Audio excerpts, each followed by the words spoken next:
So here we are, the very merry month of December, and how do we celebrate that? Well, with hookers, drag queens, and cowboys, of course.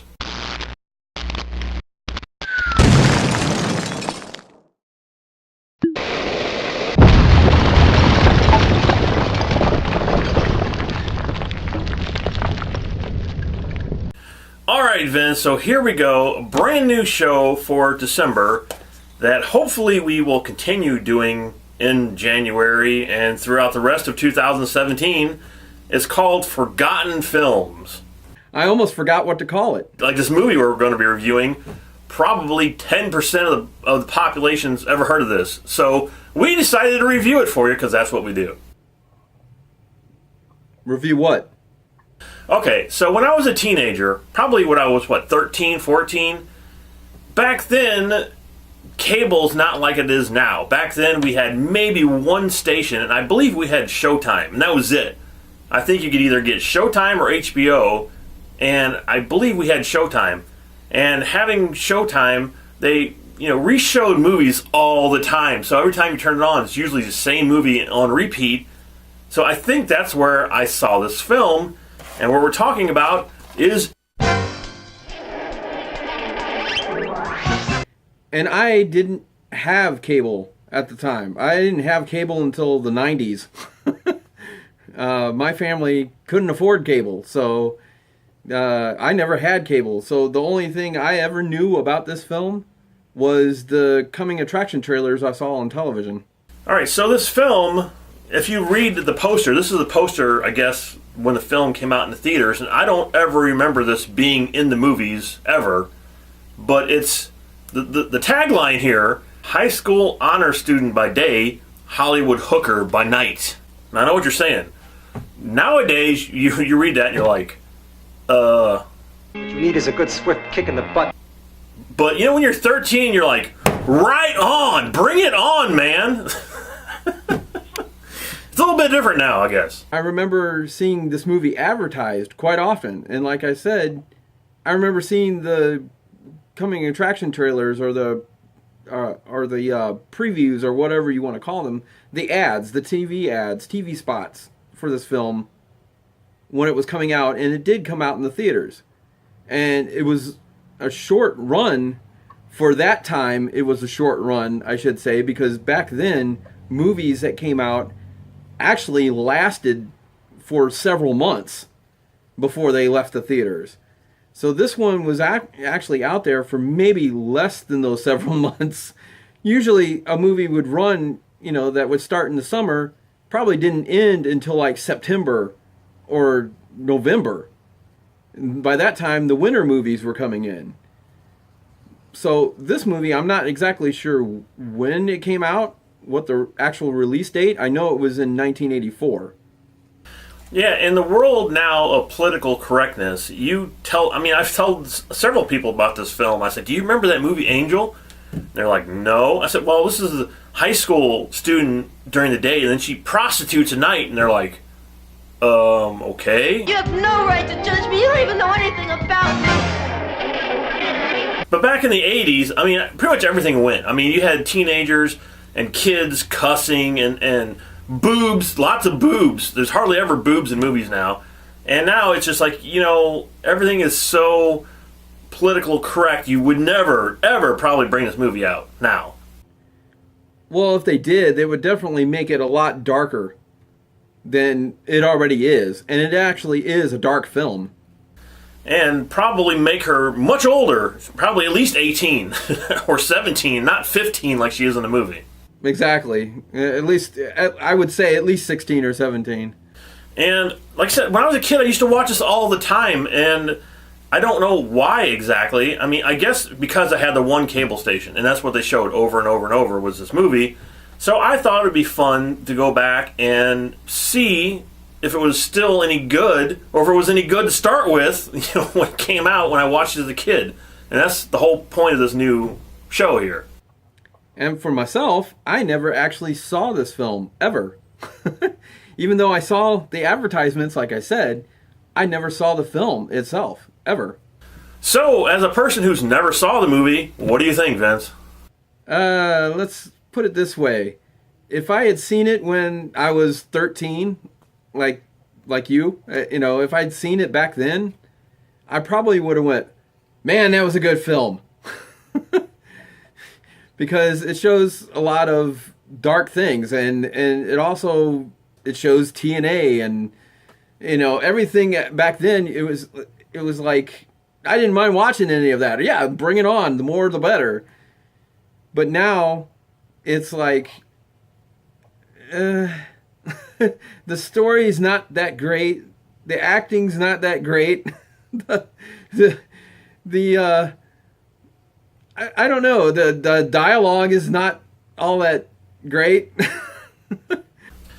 Now, see, I disagree. I think some of the acting in the movie is pretty terrible, but not from most of the main actors. I think most of the main actors are okay. It's like the side actors, like the cops and the serial killer who doesn't even talk in the movie. I thought he was kind of bad. But, I did like the main characters, the cowboy and obviously Angel. And one thing I really, really liked about this film was these are a group of misfits, basically. I mean, people who don't really fit in with anything, and they didn't treat them that way. They treated them like real, regular people. And I thought that was really great that they did that, especially back in the 80s. I mean, you had the drag queen and what's the cowboy's name? Kit Carson, I think his name is. Yeah.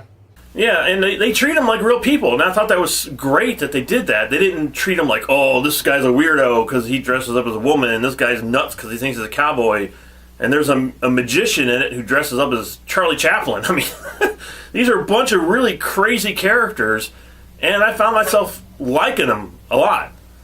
But they treated him that way because that was... if you lived on Hollywood Boulevard there, or I believe that's where that is, right?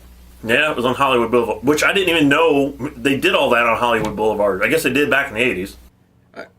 What I'm saying is, if that's the area you lived in L.A. and along Hollywood Boulevard and the Strip, that you would have seen that normally. That was something that was normal for everyone, even in the 80s.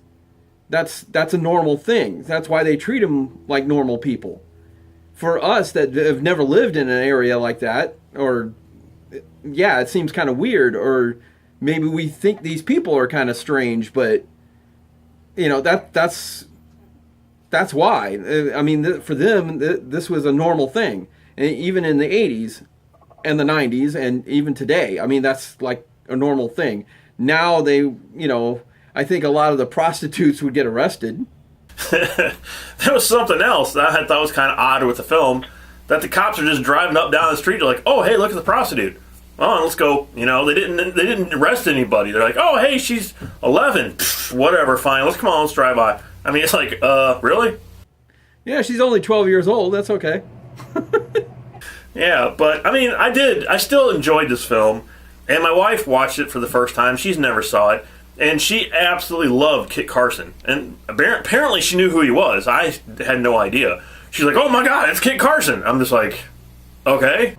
I was going to say, do you recognize who that actor was? No, it's Kit Carson. You didn't recognize him at all. I recognized him as soon as I saw him. I have a surprise for you.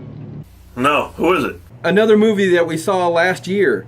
Vincent, you think in the years to come, people will appreciate us for what we're doing here? For the first time, or at least I did for the first time. Motel Hell.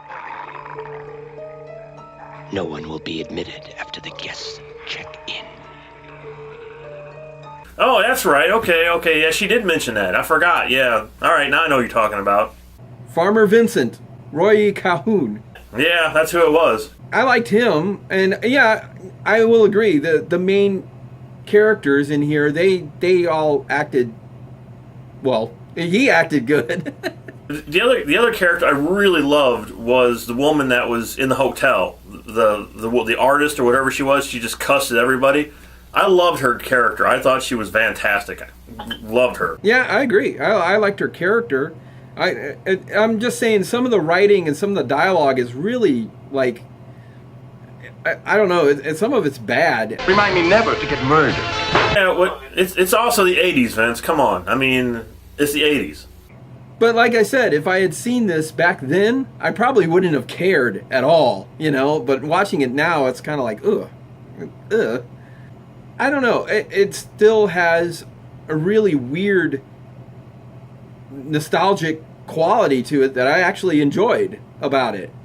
And even though the movie wasn't that great itself, I still enjoyed the nostalgia of it and watching it.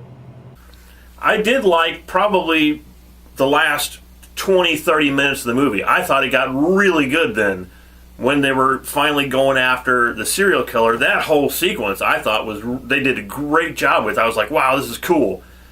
But the fact that, again, a 15-year-old is a prostitute, but the thing too about the film, which I guess is a smart thing, they never really showed her they showed her as a prostitute, but they didn't show her, going off with any guys or having sex with anybody. But you knew that she had done it, but they didn't show it. So that was kind of better than, them actually showing anything, I guess. Yeah, they just alleged to the fact that that's what she does. They just made it that's what she does, but they didn't actually show it. Yeah, and the thing about the serial killer, too, that was... You're talking about the bad acting. I don't know. Something about him. He was just goofy. Figure his old man dumped him when he was a kid.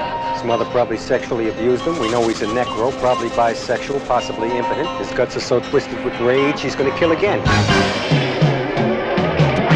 Yeah, I guess he was okay for the villain of the film, and he was just strange. I mean, sucking eggs? Okay, speaking of people that you weren't certain that you recognized, or people that you didn't recognize right off, did you happen to recognize the girl that plays Angel? No. Okay, well then this is going to floor you, because the actress that plays Angel in this film is Donna Wilkes, and she played the girl in Jaws 2 that's on the boat screaming most of the time. No way. Yeah, way. Exactly. I knew you wouldn't recognize it. Not Jaws 2. Yes, Jaws 2. And the only reason I know this is because Jaws 2 is like on television like every other weekend. The classic of Jaws 2. I can't believe I didn't recognize her. Another thing about the story here is it's very 80s in the fact that it is really simple. There's not really a whole lot of complexity to it. And I think if they were actually to remake this film, that's where it would go wrong, because they would add a bunch of story to it that just didn't need to be there. This one was so simple. I guess that's kind of why it was appealing. So it was fun to go back and watch this again. It had a lot of memories for me, and I remembered parts and pieces of it. I did remember the last half of it where it got really good. I remember that part. And I did remember, some of the stuff that would happen to her in high school and things like that.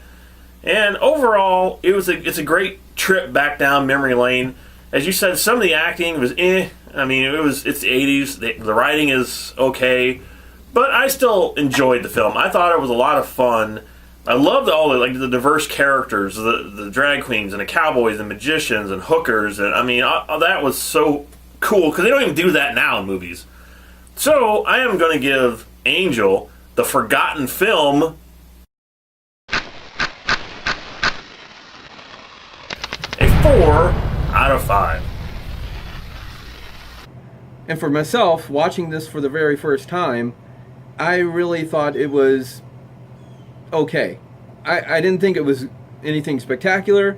I didn't think it was all that bad, but it was just okay. It was kind of a mediocre film, so I would give it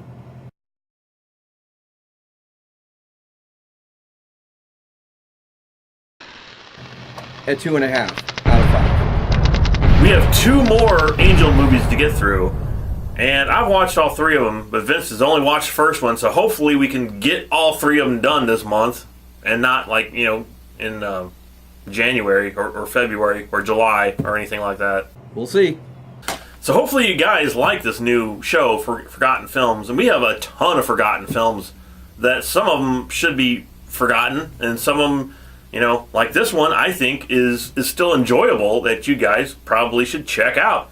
and it's only on DVD if you wanted. And this is like $6 or $7 on Amazon, so it's not going to break the bank. So check it out. I think you guys probably like it. And there's no extras to it. There's no extra features to it. It's just the movie.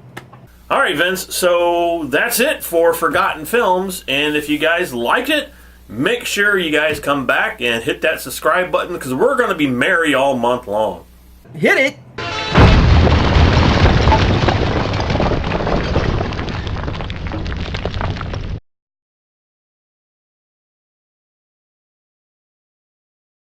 Angel. It's her choice, her chance, and her life.